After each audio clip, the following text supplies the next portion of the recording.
Welcome back. Zoom, a platform that we got used to right at the start of the first wave of the global pandemic, is still benefiting from steady demand for its video conferencing service from the ongoing shift to hybrid work models and cost cuts. But many enterprises have moved to other platforms. So are there any tangible plans and programs in the works for the company to get back its old enterprise users? What is the work done towards making Zoom a safer platform with increased use of AI and generative AI? What are the challenges and opportunities? I caught up with Josh Kallmer, Head of Global Public Policy and Government Relations at Zoom, and Iravati Damle, Head of Government Relations India, who also spoke to us about their recent conversation with the authorities in the country and some of the best practices that could be replicated to transform India into a digitally empowered society. Let's take a look. Josh and Iravati, welcome to CNBC-TV18. Thanks for having us, Shibani. Thank you. Josh, first, let's speak about your visit to India. What is the purpose of your visit to the country? I'm here in India this week with, I think, two broad purposes. One is to explore how we can continue to deepen our relationship with government entities, with policymakers, with the business community, with the society in a forward-looking way about building business and doing things together. But then the second is to get people's feedback and understand. I mean, this is a country, like a lot of countries, that is redefining its relationship with technology as the world is moving so fast technologically. And policymakers and people have very valid concerns and questions about things like privacy and the role of social media and what's happening in the market. And so I want to make sure that we can provide reassurances, help people understand what kind of company we are and what kind of company we are not, and reassure people that we're committed to the highest standards of security, of privacy, of safety, and trust, and just make sure they know they've got people they can talk to whenever they have questions about Zoom. Okay. Over to you, Iravati. How are individuals using Zoom in India today, and how are enterprises using Zoom in the country? Thanks for that, Shibani.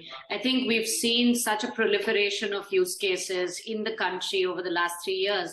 While everyone started using Zoom in the beginning to just connect with their families around the world, we're seeing so much uptake for delivery of e-services within the government of India itself through Zoom. For instance, a lot of the courts are now enabled in an e-court format through Zoom. We're seeing and delivering a lot of capacity building within government through the Zoom platform as well. Within enterprises, Zoom is not just a meeting product or a meeting service, but we're a platform. And within enterprises, we're seeing that this is being used as a collaboration platform across the chat functionality that we provide, the meetings functionality that we provide, the webinar events products that we've also brought to the market.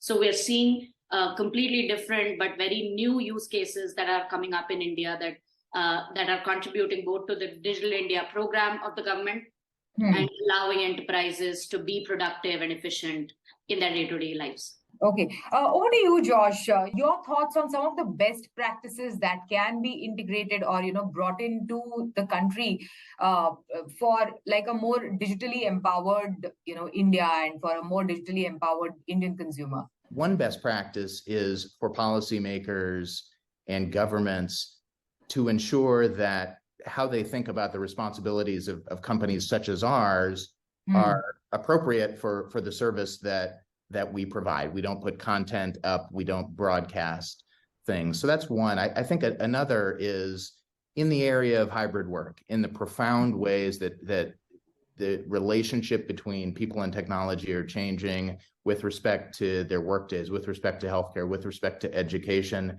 to imbue policymaking with the considerations around that. What does it mean to have a strategy for hybrid work? What are the kinds of investments we need to make in broadband deployment, in digital skilling, in modifying our labor laws to prepare for that future? And so these are the kinds of discussions that we anticipate having this week.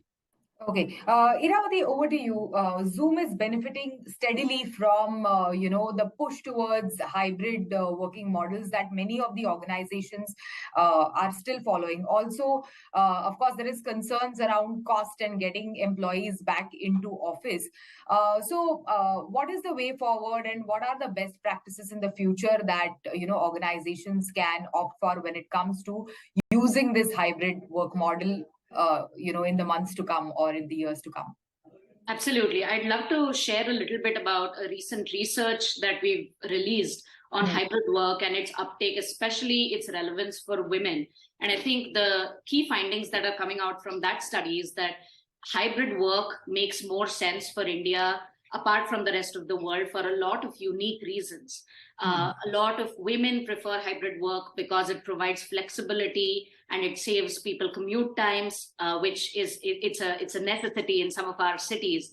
And so hybrid work has a unique relevance to Indian organizations and in India in general, with a significant advantage for women who want to either join the workforce or want to continue working in a flexible or a hybrid manner. We're seeing this trend and this preference both on the employee side, where employees within India overwhelmingly prefer a hybrid model of working or a flexible model of working. And this is in surveys which have benchmarked other countries as well. At the same time, organizations are rethinking their costs, their real estate costs. So there's a thinking about efficiency of the real estate that you invest in. And so you're seeing that companies are being deliberate about adopting a hybrid or a flexible working model, both to advantage employees who want that flexibility, but also at the same time to ensure productivity and efficiency for the organization itself. So we see this trend just picking up and increasing in the months and years to come. Over to you, Josh. When the pandemic happened, approximately 3 years ago, actually, all of us within like a week's time adopted Zoom for our day-to-day work and conducting our meetings. But then after the pandemic, a few months later, many of these enterprises, global enterprises, even many of them in India, went over to other platforms of similar nature like WebEx, like Microsoft Teams. What is Zoom's strategy to get back these enterprises to use Zoom for their everyday meetings?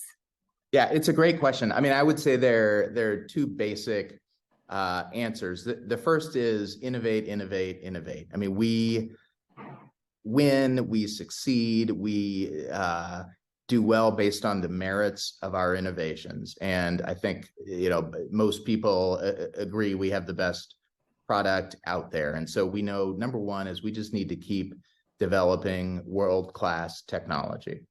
The second is that we have to think more expansively about who we are. And that is actually an evolution that's been happening over the last 3 years as we have moved from being a product, the one we're using now, the Zoom Meetings product, into a truly unified, diverse platform that has a chat function, that of course has webinars, that hopefully over time in India will have a phone service, that has what's called a contact center so that companies can interact with their customers, that integrates email and calendar. So again, that the phrase I used at the beginning, the operating system of your workday, can be truly realized. Perfect. Also, over the past couple of months, generative AI has been spoken about extensively.